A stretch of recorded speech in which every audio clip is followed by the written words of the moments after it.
السلام عليكم، أهلا بكم حبايبي. معاكم ميس مروة من قناة ميس مروة. النهاردة إن شاء الله هنستكمل شرح منهج الماث لجريد 2. وصلنا في الفيديو اللي فات أخدنا lesson 12. النهاردة إن شاء الله هناخد lesson 13 adding or subtracting 10. adding or subtracting 10. كلنا أخدنا إن adding هي علامة البلس، subtracting علامة الماينس. طب إيه 10 اللي أنا هتكلم عليها النهاردة؟ طالما أنا النهاردة هتكلم على number 10 يبقى أنا هتكلم النهاردة على التنز. يبقى أنا النهاردة كل كلامي على التن. every two number، لو عندي two numbers وليكن 32، أنا عندي ال 2 دي إيه؟ excellent ones، وعندي ال 3 دي tens، يبقى ال 3 دي tens. يبقى أنا النهاردة لما هتكلم على ال 10 هتكلم على النمبر اللي موجود فين أو مكانه فين في ال tens. excellent. طب هنا بيقول لي ايه؟ learn add 26 plus 10. 26 plus 10. هو هنا عامل لي زي تشارت كده، بادئ عندي من نمبر 1، بادئ عندي من نمبر 1 لغاية نمبر 120. 120 عامل ايه بقى؟ يعني هنا عندي 1 2 3 4 5 لغاية 120. بيقول لي ايه؟ بيقول لي لو انا عندي هنا 26 وهعمل لها بلس 10، انا هنزل في الشارت عندي لغايه ما اخد النمبر اللي بعديها. هنا عندي بيكون ال6 ثابت اللي هو ال1، انما انا باخد ال10 اللي عندي وازود عليها نمبر 1، بزود على ال10 نمبر 1. يعني وليكن هنا انا عندي 46، لما ازود عليها 10 بلس 10 هينزل عندي ال1 زي ما هما، انما التنز هتنزل 5، يبقى هزود عليها 1. هنا في الاكزامبل هو كاتبها لي هنا فوق بعض. هنا عندي 26 بلس 10 بتيجي ازاي؟ بتيجي ان الوانز في النمبر التاني هو بيكون كام؟ بيكون 0، فبينزل النمبر زي ما هو، يعني ال6 نزلت 6. انما هنا عندي ال2 بلس 1 بتنزل كام؟ بتنزل 3. هو هنا عايز يعلمها لكم اللي انتوا تجاوبوها على طول من غير ما تكتبوا التو نمبرز فوق بعض. وليكن هنا انا عندي 35 بلس 10. في ناس بتعمل ايه؟ بتكتب ال 35 كده وتنزل تكتب ال 10 تحتيها. 5 بلس 0 equal 5، 3 بلس 1 equal 4، هتبقى 45. لكن هنا هو بيعلمك ايه؟ لما يكون عندك نمبر 10، لما يكون عندك نمبر 10 بتنزل الوانز زي ما هي and add 1 to the tens.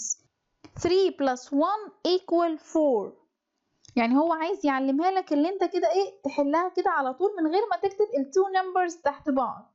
Use the numbers chart to add. Use the numbers chart to add. فاكرين النمبرز chart اللي كانت عندي في بداية الفيديو، اللي هو انت هنا عندك لما يكون وليكن عندك 20 ويقول لك 20 بلس 10 بتنزل تاخد النمبر اللي بعديها على طول 30. وليكن عندك 49 بلس 10 هتبقى 59. يعني بتنزل تاخد النمبر اللي بعديها على طول. يبقى هنا عندي 12 بلس 10. 12 بلس 10 هعمل ايه؟ هنا بنزل الوانز زي ما هي وباخد التنز بعمل لها بلس 1، هيبقى 22.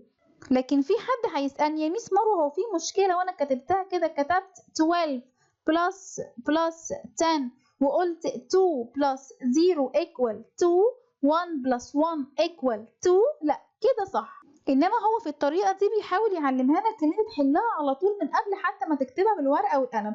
انما الطريقه اللي هتريحك وهتطلع الاجابه مظبوط ما فيهاش اي مشكله.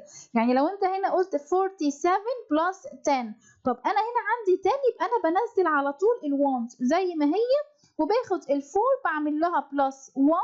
ال4 بلس 1 equal 5، هتبقى 57. طب في مشكله يا مس مروه لو انا عملت كده 47 بلس 10 وقلت ال7 بتنزل زي ما هي 4 بلس 1 equal 5؟ لا مفيش اي مشكله، انا يهمني تطلع لي بس النمبر صح. لكن تكون عارف ان لما يكون هنا عندي نمبر، اي نمبر وليكن 29 بلس 10، الوانز بينزل زي ما هو، انما اللي بزودها بس بعمل لها بلس 1 هي التنز. 2 plus 1 equal 3. فهمتوا؟ يبقى الهدف من الطريقة دي اللي هو بيعلمهاني ان انا ما اعملهاش كده. ايه الهدف منها؟ ان انا اقول الانسر على طول، يعني من غير ما افكر فيها. 30 plus 10 equal 40 على طول كده. 7 plus 10 equal 17. جت ازاي؟ انا هنا عندي ال 7 ones بتنزل زي ما هي، هنا ما عنديش tens انما عندي 1، يبقى ال 1 بينزل زي ما هو. 7 plus 10 equal 17. يعني لما اقول لك 11 plus 10 equal excellent 21. جت ازاي؟ ال ones عندي نزل زي ما هو، وال tens قلت 1 plus 1 equal 2. هنا بقى بيقول لي ايه؟ from the previous practice، يعني البراكتس اللي احنا حليناه فوق، you notice that when add 10، لما اعمل add 10 يعني plus 10 the digit in ones place doesn't change. فهمتوا؟ ان الوانس عندي اللي مكتوب هنا بينزل زي ما هو، doesn't change مش بيتغير. and the digit in tens place increases by 1، يعني بيحصل لها ايه؟ ان هي بتزيد 1، بيحصل لها plus 1. هي مين اللي بيحصل لها plus 1؟ التنس. انما انا عندي هنا الوانس doesn't change. For example 38 plus 10 equal 48. 25 plus 10 equal 35. 20 plus 10 equal 30. يبقى أنا هنا عندي الوانس بينزل زي ما هو مش بيتغير، إنما هنا عندي التنس بتزيد 1 بس. يبقى ال 2 plus 1 equal 3. عايزين بقى نحلها بالطريقة بتاعتنا اللي احنا اتعلمناها النهاردة. 37 plus 10 equal excellent 47. طب ايه هي الطريقة؟ ان انا باخد عندي الوانس بنزلها زي ما هي، بعملش فيها اي اد. انما التنز عندي بعمل لها plus 1، بعمل لها plus 1. 2 plus 1 equal 3 هتبقى 39. 10 plus 45 equal excellent 54. 6 plus 10 equal excellent 16. 23 plus 10 equal excellent 33. اهو عندي الوانس بينزل زي ما هو، والتنس بعمل لها plus 1. 10 plus 15 equal excellent 25. ممكن ال 10 دي هو يكتبها لي الناحية دي، ممكن يكتبها لي في الأول، ما فيهاش أي مشكلة. 21 plus 10 equal excellent 31. جت ازاي؟ الوانس بينزل زي ما هو، tens بعمل لها plus 1. 2 plus 1 equal 3.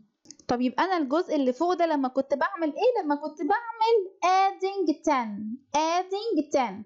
طيب أنا هاخد العكس بقى لما هعمل إيه؟ subtract 10. أنا كنت باجي هنا عند الخانة بتاعة التنس كنت بعمل لها plus 1. هنا العكس بقى، هعمل لها minus 1. أنا في الادنج فوق في التشارت عندي كنت بعمل إيه؟ كنت بنزل تحت 20 plus 10 equal 30 plus 10 equal 40. أنا هنا بعمل إيه؟ أنا هنا بعمل العكس. يعني هنا عندي 60 minus 10 equal 50، يعني باخدها كده من تحت لفوق. 80 minus 10 equal 70. فهمتوا؟ يعني أنا في التشارت كده برجع بظهري. في البلس بنزل كده، إنما في الماينس برجع بظهري كده فوق. يبقى أنا كل شغلي النهاردة على مين؟ على التنس. مرة بعمل لها plus 1 ومرة بعمل لها minus 1. إنما أنا هنا عندي الوانس زي ما هي بتنزل زي ما هي، ما عنديش معاها النهاردة أي مشكلة. طيب ننزل الإكزامبل عشان نفهم. Use the numbers chart to subtract. 15 minus 10. احنا قلنا الوانس ما عنديش معاها أي مشكلة، بتنزل زي ما هي. إنما عندي ال 10 بعمل لها minus 1. طب هي عندي ال1 لما اشيلها خالص اشيل منها 1 هتبقى equal 0، والزيرو الناحية الشمال ما فيهوش أي مشكلة فمش بكتبه. هيبقى 15 minus 10 equal 5. 20 minus 10 equal 10. جت ازاي؟ عندي ال1 بينزل زي ما هو، هنا عندي التنز بعمل لها minus 1 equal 1. طب يا ميس مروة هو في مشكلة لو كتبناهم تحت بعض؟ مفيش أي مشكلة، ممكن أكتب ال 20 minus 10، هنا عندي ال 0 minus 0 equal 0، 2 minus 1 يعني ال 2 لما أشيل منها 1 equal 1، يبقى 20 minus 10 equal 10. إنما هقول تاني الطريقة دي بس بتعلمك اللي أنت بتجاوبها على طول، إنما أنت ممكن تعمل حتى الطريقة دي بعد ما تجاوب عشان تتأكد من إجابتك. 18 minus 10 excellent equal 8. 44 minus 10 excellent equal 34. 31 minus 10 excellent equal 21. 31 minus 10 excellent equal 21 equal 21. هنا عندي ال1 نزل زي ما هي الونز، هنا عندي التنز 3 minus 1 equal 2. 39 minus 10 equal excellent 29. 29. يبقى أنا كل شغلي النهاردة على مين؟ على التنس، إنما الونز عندي بتنزل زي ما هي. Learn from the previous practice. You notice that when subtract 10 يعني لما أعمل minus 10 the digit in ones doesn't change، يبقى برضو هنا ال ones doesn't change and the digit in tens place decrease by 1. decrease يعني بتقل، عكسها كلمة increase يعني بتزيد. For example 25 minus 10 equal 15. 49 minus 10 equal 39. 16 minus 10 equal 6. يبقى زي ما شرحت فوق عندي الوانس بينزل زي ما هو، مفيش فيه أي مشكلة، إنما شغلي النهاردة على مين؟ على التنس. مرة بعمل لها بلس 10 ومرة بعمل لها minus 10. subtract دايما خلي عينك على التنس. Number 1 23 minus 10 equal excellent 13. 77 minus 10 equal excellent 67. 58 minus 10 equal excellent 48. 17 minus 10 equal excellent 7. جت ازاي؟ هنا عندي الوانز بتنزل زي ما هي 7، وهنا عندي ال1 minus 1 equal 0، واتفقنا ان الزيرو على الشمال ملهوش اي قيمة. طب هنا كانت بالنسبة لي سهلة ان هما كانوا مكتوبين فوق بعض. طب لما بيتكتبوا بالطريقة دي بعمل ايه؟ باخد على طول التنس اعمل لها minus 1، باخد التنس اعمل لها minus 1 والوانز بتنزل، يبقى هنا عندي 64 minus 10 equal 54. 46 minus 10 equal 36. 10 minus 10 excellent equal 0. جت ازاي؟ هنا عندي ال 10 minus 10، هنا عندي الوانز بتنزل زي ما هي 0. 1 minus 1 equal 0. اتفقنا ان اللي على الشمال ملهوش اي قيمة، انا بكتب الوانز بس، يعني لما يكون عندي 2 0 بكتبها بس 1 0. يبقى كده حبايبي احنا انتهينا من lesson 13، وان شاء الله الفيديو الجاي نتقابل في lesson 14.